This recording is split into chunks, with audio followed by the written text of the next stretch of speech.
Version చూపించినప్పటికి head cut scene లేదు. Shoot చేయలేము మేము, అప్పుడు కాదు షూట్ చేయలే.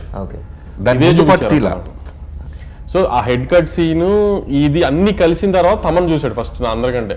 అప్పుడు తమన్ చూసి ఇమీడియట్ గా ఫోన్ చేశాడు, గురు సమరసింహారెడ్డి కొట్టేసే బ్లాక్ అవుట్ ఉంది, చూసావా నేను చూడలేదు, ఇంకా చూపించలేదు. అసలు 6-3 సీన్ సమరసింహారెడ్డి సీన్ లా ఉంటుంది, దానికంటే ఎక్కువ బెటర్ ఇది సమరసింహారెడ్డి రీల్ ఇది అని తమన్ కాయిన్ చేశాడు. అది నేను వెళ్ళి చూసిన తర్వాత అప్పుడు రిలీజ్ ముందు ఆ ట్వీట్ అని అలా అప్పుడు అలా సమరసింహారెడ్డి రిఫరెన్స్ అలా వచ్చింది దానికి బయటికి. ఫస్ట్ జాయిన్ చేసిన సీన్ తమన్ చూసాడు. అప్పుడు నీకు బాలకృష్ణ గారితో సినిమా చేయాలని ఇప్పటి నుంచో ఉండింది, నవ్వు ఇది ఫైనల్ గా ఒక రియాలిటీకి వచ్చింది. దానికి నిజంగా మీరు ఇప్పుడు ఎలా ఫీల్ అవుతుంది? ఎక్స్పీరియన్స్ దాని తర్వాత ఎలా అంటే మీకు నిన్న 12th ఎర్లీ మార్నింగ్ మీతో 4:30 మాట్లాడాం కదా, ఆ టైంలో వచ్చే ట్వీట్లు మెసేజ్లు ఫ్యాన్స్ దగ్గర నుంచి నాకు కానీ బాబీకి ఫోన్ చేసి, బాబీ కూడా 4:35కి యూఎస్ నుంచి కాల్స్ వచ్చింది, బాబీ ఎక్సైట్మెంట్ గొంతులో ఫ్యాన్స్ స్పేస్లో నేను వింటాం కదా ఎనానమస్ వెళ్ళి స్పేస్లో ఫ్యాన్స్ ఏం మాట్లాడుతున్నారని కానీ ట్వీట్స్ చూస్తుంటే మనము మా హీరోతో మంచి సినిమా తీసి పెట్టామని కానీ లేకపోతే చాలా సాటిస్ఫై ఉన్నాం మేము ఫ్యాన్స్ చెప్తారు కదా మనకి, అది మనం పని చేసాం కానీ గ్యారంటీ మనకే అనిపిస్తుంది.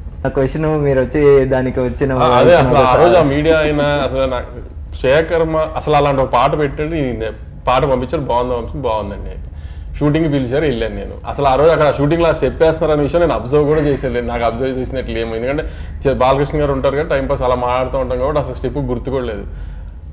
ఆ స్టెప్ ని నేను డిజైన్ చేసినానంటే మాట్లాడారు, శేఖర్ మాస్టర్కి ఏం చేత కాదు కాబట్టి శేఖర్ మాస్టర్ పక్కన కూర్చోబెట్టి నేనే డిజైన్ చేశాను అనేది అడిగాడు ఆ మీడియా అతను ఆ రోజు నన్ను. ఇంకా నేను ఏం సమాధానం చెప్పను. యాక్చువల్గా ఇన్ఫాక్ట్ నిజం చెప్పాలంటే మేము అడ్వాన్స్ ఇచ్చేసిన తర్వాత ఫోటోషూట్ చేసాం. ఆ రోజు అమ్మాయి ఎక్స్ప్రెషన్ చూడాలి, అడ్వాన్స్ వెనక్కి ఇవ్వాలా మానేయాలా, పొట్ట పెట్టాం సరిపోలా, ఇంకొంచెం పెట్టాం, ఇంకొంచెం స్టమక్ పెట్టాం, Bobby what are you doing man, already మీరు 6th month అన్నారు, ఇప్పుడు 8th month అంటారు ఏంటిది ప్లీజ్. తర్వాత మా డిఓపి వచ్చాడు విజయ్ కార్తిక్ అన్నాడు, తను ఏంటంటే కథను బాగా అర్థం చేసుకున్నాడు. సో బ్రో உங்களுக்கு ஓகேவா அந்த மேக்கப் பிரைட்டா இருக்கு ப்ரோ, எனக்கு ఓకే இல்ல. They really scared me and looked. So రావటం, టోన్ డౌన్ చేయటం, లిప్స్టిక్ వేసుకుంటే తీపి ఇచ్చేసేవాళ్ళం, అన్ని టకా And stomach మనం అడ్వాన్స్ కొట్టకపోతే మాత్రం సెల్ స్విచ్ ఆఫ్ చేసి జంప్ అయిపోయేది.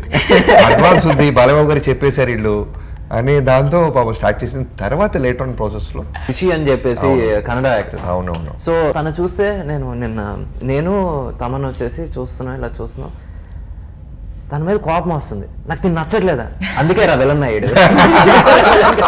తమన్ గారు మాట అన్నారు ఇంటర్వ్యూలో, ఏంటి బండోడికి బాలయ్య ఉన్నారు పక్కోడికి అనిరుద్ధుడు, నిజంగా పక్కోడు ఉంటే అదే నిజంగా తమన్ అండ్ బాలకృష్ణ గారి కాంబినేషన్ అది ఒక మ్యాజికల్ కాంబినేషన్ కింద తయారైంది. ఇప్పుడు ఐ థింక్ ఇది 4వ సినిమా, 4 సినిమాలకే అద్భుతంగా ఇచ్చాడు, ఈ సినిమాకి వచ్చేసి కొంచెం డిఫరెంట్గా ఇచ్చాడు.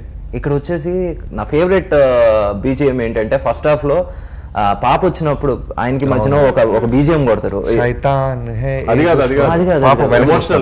ఒక చిన్న ఎమోషనల్ది, ఒక చిన్న నర్సరీ రైమ్ లాగా ఉంటుంది. ఓకే భలే ఉంటుంది మ్యూజిక్, చిన్న పియానో ఒక నర్సరీ రైమ్ లాగా ఉంటుంది. అసలు మీరు చెప్పిన బ్లాక్ లో కూడా ఇది ఓకే, ఇది ఎలివేషన్ షాట్, పాప వెనక్కి నడిచినప్పుడు ఒక చిన్న టిక్ టిక్ అనే సౌండ్ వస్తుంది, అది కూడా అది విన్నప్పుడు నేను ల్యాబ్ లో మనం చూసి అమ్మా అసలు ఏం ట్రాన్సిషన్ తీసుకొచ్చింది.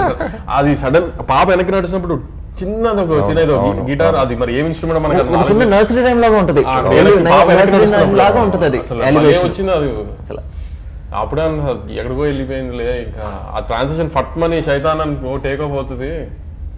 హ్యాండ్లింగ్ హీరోలు తెలియదు కానీ ఈయన పెద్ద ఆర్టిస్ట్ గురు,